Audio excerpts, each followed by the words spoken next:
Magandang araw, magandang gabi, magandang hapon, magandang umaga sa inyo lahat. Welcome back po sa aking YouTube channel, ang Papa Tutri TV channel. Magandang araw po sa inyo lahat, especially dito po sa ating Pilipinas. Ito po ang inyong likod, si Papa Tutri sa panibagong vlog, Papa Tutri TV channel sa YouTube channel. Sa mga hindi pa nakakapag-subscribe, again, pakihit lang yung notification bell at pakilike na rin po, right?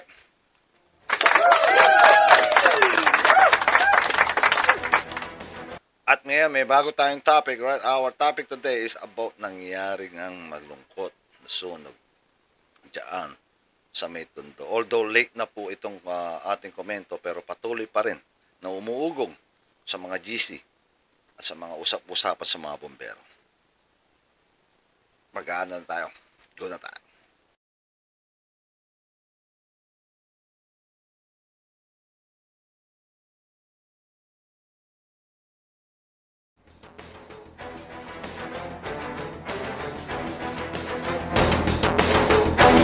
Kaya na sinabi ko magandang hapon, magandang araw, magandang umaga, magandang gabi sa inyo lahat. Ito po ang inyong likod si Papa Tutri TV channel.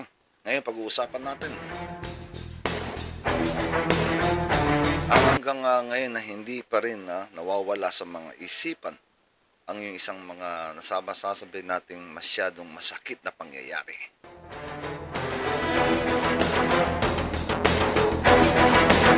Ito po yung nangyari doon sa may Balot Tondo. Kung malalaman po ninyo, ilan po sa mga kasama natin, mga volunteer na sugatan. Ang iba ay halos dalapnos ang kanilang balat.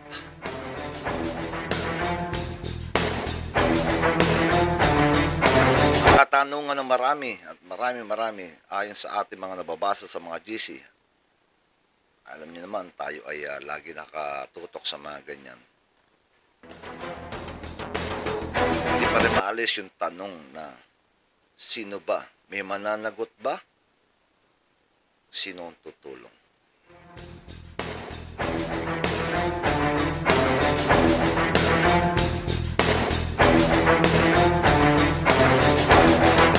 Maraming ugong-ugong, maraming mga balita, maraming nagsasabi, maraming haka-haka ang hindi natin mapalagay. Hindi natin masabi kung totoo. Sino magsasabi ng totoo? Katotohanan. Sa nasabing nangyaring insidente, sunog dyan sa Balot Tondo.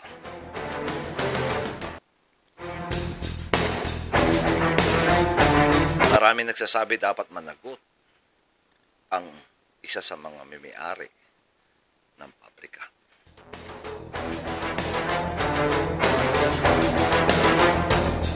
Ayon sa mga GC, ito'y sinasangayunan ko lang po. O hindi ko sinasangayunan. Ibig sabihin, binabasa ko lang ang kanilang opinion.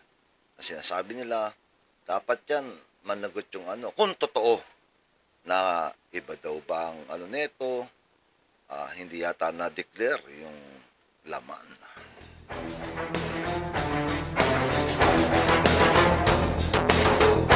Usually po kasi pag ganyan, pag alam mo kung ano nasusunod pag warehouse, alam kagad natin. Nasasabi kagad, ito laman yan, ito laman yan, Kaya alam natin kung ano ang dapat natin Pero hindi mali po, mali. Dahil kailangan, kahit anong sunog, kahit anong klaseng sunog ang iyong pupuntahan, kailangan daig mo pa ang isang sundalo. Mabigat man dalin, kailangan mong bitbitin. Dahil yan ay protection mo rin sa sarili mo.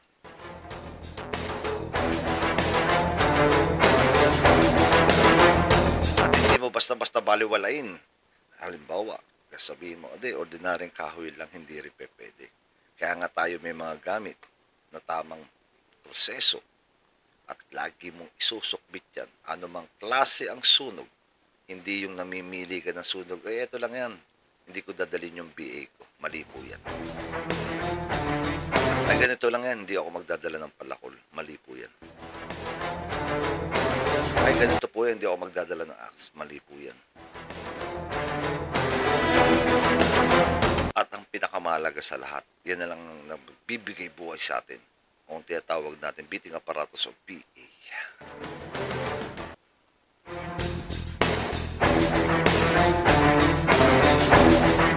Kaya karapatan ba? May pagkukulang ba?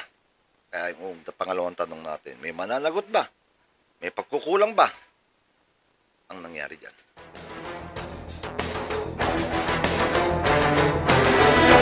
Pero may mga nag-o-opinion din. Inulit ko, ang binabatay ko po ay nababasa ko lang sa inyong mga opinion.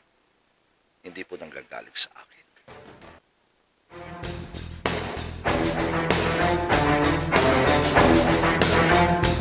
Meron naman pong nagsasabi na hindi mo may iwasan ang ganyang aksidente, lalo na pag sinabi nga ng tadhana. Sabi nga nila, maswerte na lang talaga ang volunteers dahil pinagpalad. Dahil siguro, nandun ang Panginoon sinabing, hindi kayo dapat masaktan o anumang masamang mangyari. Although may sakit at hapdi kayo mararamdaman, pero kailangan pa rin kayo para tumulong.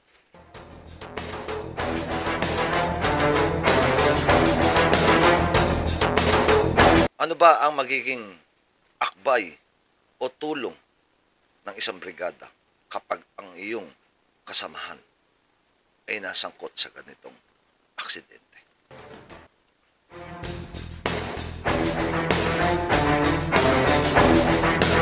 Meron ba tayong tinatawag na insurances sa bawat brigada? Although kahit sabihin nila par volunteer, meron po yan, mga kinukuha ng insurance.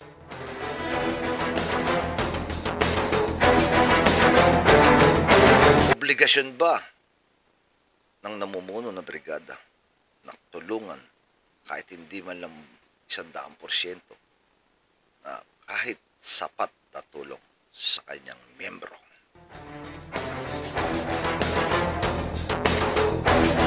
Mga katanungan ng hindi masagot, mga katanungan marami pa rin hanggang ngayon ang pinagtatalunan sa GC.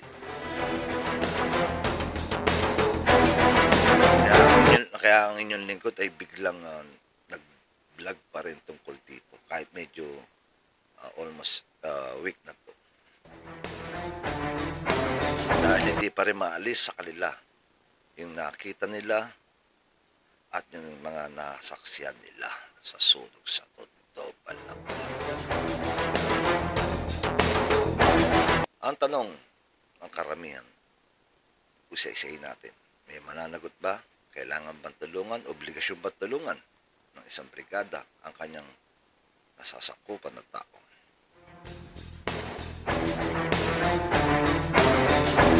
Pangalawa, meron bang mga tao o yung mga organization na tumutulong sa ganitong kaso?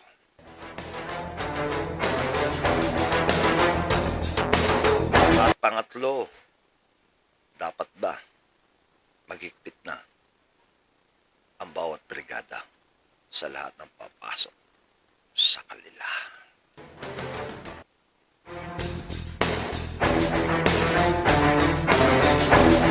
Tanong natin kagad yung unang tanong. Dapat ba may managot?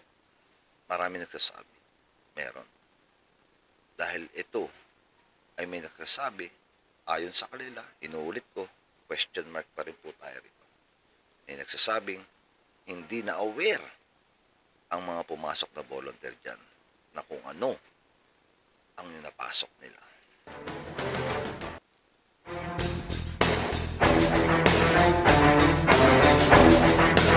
Pero alam ko ngayon patuloy ang investigasyon. Hanggang ngayon, patuloy ang investigasyon sa sunog dyan sa Balatondo sa warehouse.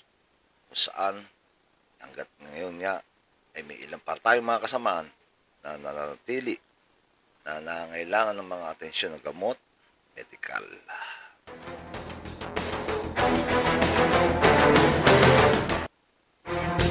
Natabayanan natin yan kung ano ang kahinatnan ng nangyaring investigasyon. Mahirap magkomento, mahirap magbida-bida sa ganitong istorya o kwento. Maigi sa kanila manggaling ang investigasyon.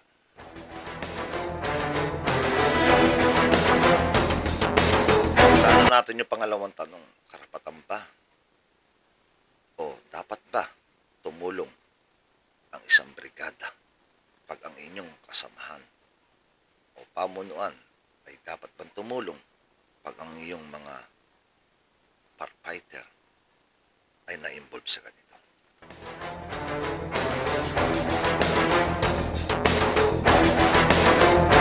Ayon sa ating mga nababasa, marami tayong nabasang talaga namang ilang porsyentong mataas ang talaga namang hindi pinabayaan ang mga naaksidente dyan sa sunog sa Balotondo. Patuloy na nakaalalay ang mga brigada na kanilang kinakaaniban. Ang tanong, obligasyon ba ng isang pamunuan ang ganito?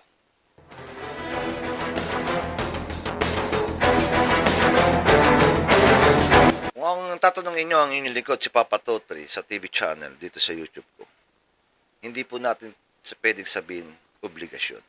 Yan po ay dapat tawagin karapatan. Yan po ay kung talagang mahal mo ang isang mga kamiyembro mo at kasapi mo birang ikaw ay namumuno, gagawin mo lahat para sila ay maalis sa mga nararamdaman nilang sakit, mapinansyal man, mapagamot, lahat po yan. Yan ang kahanga-hangang brigada ng mga volunteer, ng mga namumuno ng mga volunteer ng mga may brigada. Pag sila ay talaga may priority ganyan. Marami tayong kilalang tropang ganyan. Maraming nagmamalasakit. Minsan nga kahit hindi sila, ang grupo nila nasasaktan. Pero patuloy silang tumutulong sa mga taong kagaya natin mga volunteer. Yung pa kayang membro nila.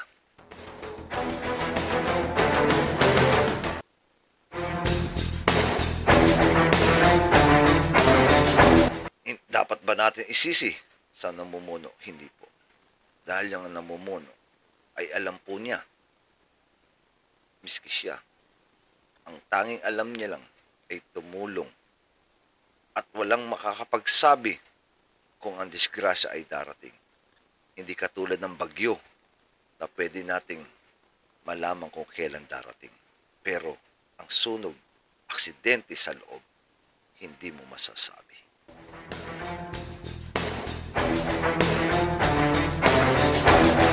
Sinabi ko, sinasaluduan ko ang lahat ng mga brigadang ganito na patuloy na tumutulong, lalo na pag nagkakaroon ng kailangan ng medical atensyon sa kanilang mga membro.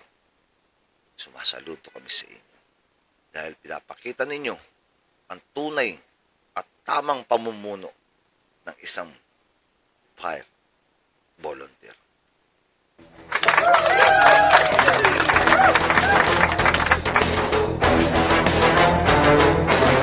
At sana ay lahat ay ganito. Pero karamihan, may mga organisasyon na tumutulong.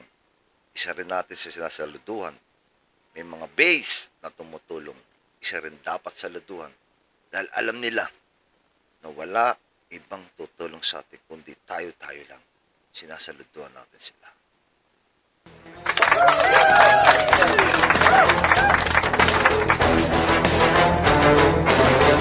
Ang huling tanong, Papa Totri TV channel, dapat na ba maghigpit ang isang brigada sa mga pumapasok na fire volunteer?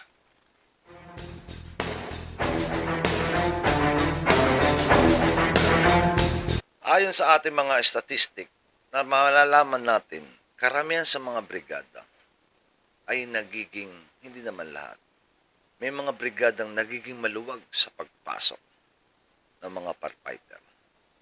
Although pinoprobi, pero kalila pa rin pinaglalaban sa mga sunog. Hindi natin tuloy maintindihan, ano ba? May batas ba rito? May patakaran po? Wala pong sentral na batas yan. Ang magiging batas po nyo ay kung ano ang binatas ng pamunuan ng inyong brigada. Tama po ba?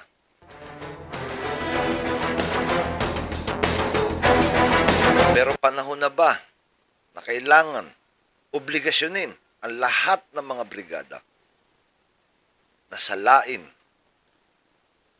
o bigyan ng sapat na kaalaman at huwag pabayaan at ituro patuloy na mag-training kasi ngayon masakit isipin karamihan sa ating mga volunteer ay hindi na marunong mag-refresh. Kung ano yung natutunan nila, kung ano nangyari sa kanila sa COC nila dati hanggang ngayon. Pero hindi nyo alam, dumadami na ang uri ng klaseng sunog.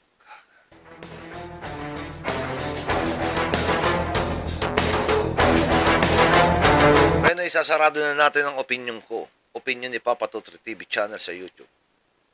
Para sa akin, obligasyon ng isang brigada na magpatuloy at magpa-refresh ng mga tao niya. Dahil ito ay kailangan natin. Ito'y para ring pagkain na minsan na iwanan mong bukas ay napapanis. Ibig sabihin, kailangan din natin maging advance dahil may iba. Marami na ang lumalabas na klaseng apoy, klaseng sakuna, klaseng mga lindol, baha, at iba't iba na medyo hindi natin, oo, napag-aralan ng una, pero medyo yung iba mukhang hindi yata napunta o bagong ganap na nangyayari. Para sa akin, mahalaga ang may ganito dahil unang-una, buhay ang pinag-uusapan. Pangalawa, kailangan mo ito dahil para rin sa iyong kaligtasan. At ang huli ang pangatlo, dahil dito tatatag ang brigada. Dahil 电量 malala 过低，请充电。 kahit pa paano makikita nila na meron tayong natutunan na bago at obligasyon na para sumunod sa tamang proseso. At sana lahat ng volunteer, hindi ko po nila lahat, ay sana patuloy na tayo maghigpit sa mga pumapasok sa atin. Huwag natin silang bitawan basta-basta hanggat hindi pa sila preparado sa laban ng sunog. Maraming salamat. Yan po ang ating opinyon. Ito po ang inyong lingkod si Papa Tutri TV channel. Nagsasabi sa inyong pakihit ang aking subscribe and notification bell. Mabuhay ang volunteer. God bless all the volunteer. Salamat po sa inyo.